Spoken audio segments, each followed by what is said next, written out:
नमस्कार मंडळी, साध्या सोप्या रेसिपीजमध्ये मी पूनम तुम्हा सगळ्यांचं मनापासून स्वागत करते। आज मी तुम्हाला दाखवणार आहे मिक्स पालेभाजीची रेसिपी। त्यासाठी आपल्याला लागणार आहे अर्धी गड्डी करडईची, अर्धी गड्डी मेथीची आणि अर्धीच गड्डी कांदापात घ्यायची आहे। कांदापात माझ्याकडे थोडीशी कमी होती म्हणून मी कमी घेते, पण तुम्ही तिन्ही भाज्यांची क्वांटिटी सेम घ्या आणि सगळ्या भाज्या मस्त स्वच्छ धुवून आणि कट करून घ्यायच्या आहे। कांद्याच्या पातीमधला कांदा जो आहे तो थोडासा बाजूला ठेवा, जेणेकरून आपण भाजी परतताना अगोदर कांदा परतून घेऊया। त्याचबरोबर आपल्याला लागणार आहे मूठभर कोथिंबीर, ती सुद्धा मी स्वच्छ धुवून आणि कट करून घेतलेली आहे। तर भाजीला फोडणी घालून घेऊया। त्यासाठी कढई तापत ठेवली आहे। कढईमध्ये एक पळीभर तेल घालून घेते। तेल छान तापलं की नंतर त्यामध्ये आपण 1 चमचाभर जिरे घालूयात आणि पाव चमचा हिंग घालायचा आहे। नंतर आपण त्यामध्ये ॲड करतोय 10 ते 12 लसणाच्या पाकळ्या। इथे मी बारीक कट करून घालते। तुम्ही ठेचून लसूण घातला तरी सुद्धा चालू शकतं, किंवा हिरवी मिरची आणि लसूण पेस्ट करून मिक्सरमध्ये ती सुद्धा ॲड करू शकता। तर लसूण घातल्यानंतर मी याच्यामध्ये 2 ते 3 हिरव्या मिरच्यांची पेस्ट करून घेतलेली आहे, ती ॲड करते। नंतर आपण या भाजीमध्ये लाल मिरची पण ॲड करणार आहे, त्यामुळे हिरवी मिरची बेतानेच घाला। तर सगळं छान परतलं की नंतर त्यामध्ये मी अर्धा टोमॅटो बारीक कट केलेला तो ॲड करून घेते, तो सुद्धा परतून घ्यायचा। आणि नंतर आपण ह्याच्यामध्ये ॲड करतोय कांद्याच्या पातीमधला कांदा, जेणेकरून काय होईल, कांदा थोडासा सॉफ्ट होईल, कारण भाज्या पटकन शिजतात पण कांदा थोडासा मऊ व्हायला वेळ लागतो, म्हणून अगोदर कांदा परतून घेऊयात। तर कधी कधी काय होतं, सगळीच भाजी म्हणजे पूर्ण गड्डी संपतेच असं नाही, कधी थोडीशी मेथी असते, थोडी करडई शिल्लक असते, थोडी कांदापात असते शिल्लक, म्हणून मग हा सगळा प्रयोग। आणि एकदा काय झालं तर मी एका लग्नामध्ये गेले होते, तिथले महाराज म्हणा किंवा शेफ जे असतात ना, तर ती ही भाजी ना लाईव्ह बनवत होते आणि बाजरीच्या भाकरीबरोबर सर्व करत होते।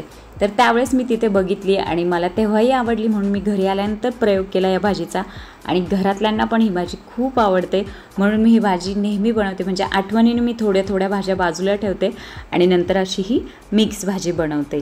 तर सगळ्या भाज्या ॲड करून घेतल्या मी कढईमध्ये आणि नंतर सगळं मस्त मिक्स करायचे। कोथिंबीर तेवढी नंतर ॲड करायची आपल्याला।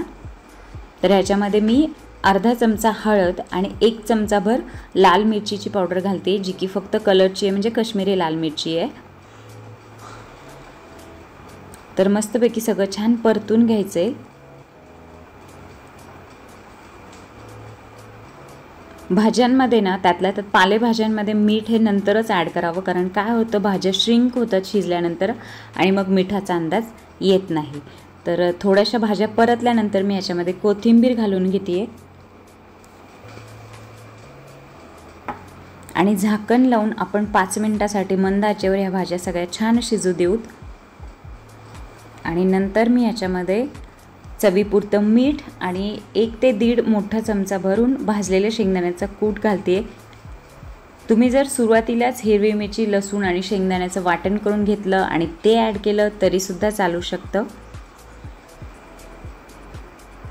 आणि तुम्हाला जर ही भाजी थोडीशी लचपचीत हवी असेल तर झाकण काढल्यानंतर फक्त मीठ, शेंगदाण्याचा कूट घाला, 2 मिनटं परतून घ्या, तुमची भाजी तयार आहे। किंवा तुम्हाला सुकी भाजी हवी असेल तर आता गॅसवर भाजीवर झाकण नका ठेवू, मंद आचेवरच भाजी परतून घेत राहा, भाजी पूर्ण सुकी होईपर्यंत। तर अशी ही आपली करडई मेथी आणि कांदापातीची मिक्स भाजी तयार आहे मंडळी।